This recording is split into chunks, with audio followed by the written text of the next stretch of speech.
और बीबीसी संवाददाता प्रज्ञा ने महिला अधिकार कार्यकर्ता और सेंटर फॉर सोशल रिसर्च की निदेशक रंजना कुमारी से बात की और जानना चाहा कि भारतीय नौकरी पेशा महिलाओं पर कोरोना ने कैसा असर डाला है।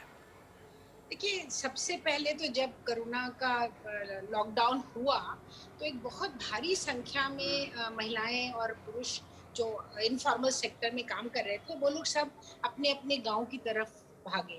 पर महिलाओं की चूँकि काम के हमारे जो वर्क पार्टिसिपेशन रेट है हिंदुस्तान में, वहाँ महिलाएँ दुनिया में सबसे कम है एक तरह से, बिल्कुल नीचे के पायदान पर हैं।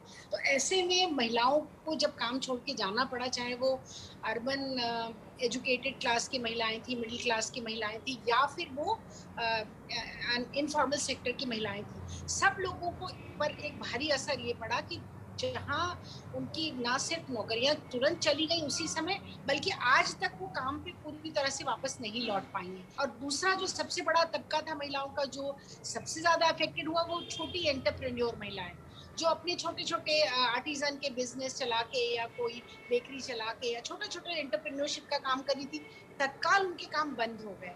और फिर उसके बाद उसी तरह से कॉल सेंटर्स में जो महिलाएँ थीं, टूरिज़्म में बहुत बड़ी संख्या में महिलाएँ हिस्सा ले रही थी, काम कर रही थी। तो वो सारे ही सेक्टर एकदम से अचानक आर्थिक तंगी के माहौल में पहुँच गए और महिलाएँ वहाँ से उन लोगों की सबकी नौकरियाँ चली गईं। जी, ये तो बात हो गई वर्किंग वुमेन सेक्टर की, लेकिन जो डोमेस्टिक जो घरेलू महिलाएँ हैं, उनकी ज़िंदगी पर कोरोना काल की शुरुआत से और पुरुषों की तुलना में क्या असर पड़ा है?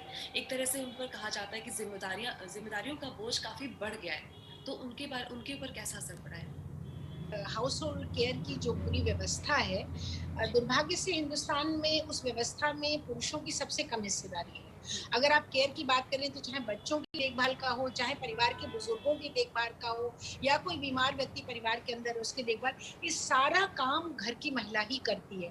अच्छा, बहुत सारी मध्यम वर्गीय और लोअर मिडिल क्लास की महिलाओं को कोई न कोई महिला का सपोर्ट मिल जाता है। जैसे कि कोई डोमेस्टिक वर्कर काम करने के लिए आती है तो थोड़ा बहुत एक हाथ बटा लेती थी। हुँ। अब ऐसे काल में उनका भी आना-जाना बंद हो गया, वो भी गाँव चली गईं, बहुत बड़ी संख्या में शहरों में अब नहीं हैं, अभी भी नहीं लौटी हैं, तो वो भी काम उनको ही करना पड़ा।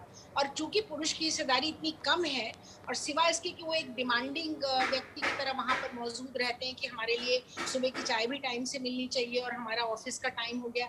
और जो वर्क फ्रॉम होम का जो कॉन्सेप्ट रहा, तो उसमें एक ही विसिनिटी में पुरुष और महिलाएँ दोनों थीं। और उसमें ही फिर घर का भी काम देखना, बुजुर्गों को भी देखना, बच्चों को भी सँभालना, तो एकदम एक तरह से कहा जाए कि पूरा पीरियड घर में रहने वाली महिला के लिए एक तरह से उसकी रीढ़ की हड्डी तोड़ने वाला एक्सपीरियंस है और उसकी मानसिक जो पूरी स्थिति है उसको बिगाड़ने वाला पूरा ये माहौल रहा है। मतलब घर की जो केयर है वो तो आप सब करेंगी, लेकिन आपकी तरफ देख के कोई पूछने वाला नहीं कि आप थक गई हैं, क्या आपको भूख लगी है, क्या आपकी तबीयत खराब है, क्या आप बच्चों की देखभाल करके बहुत परेशान हैं। तो ये एक बहुत ही इस तरह का माहौल इस समय कोविड में चल रहा है जहाँ की सबसे बड़ा खामियाजा आज महिलाएँ इसका भर रही हैं। तो महामारी में महिलाओं की जिंदगी कुछ ज्यादा ही बदल गई है।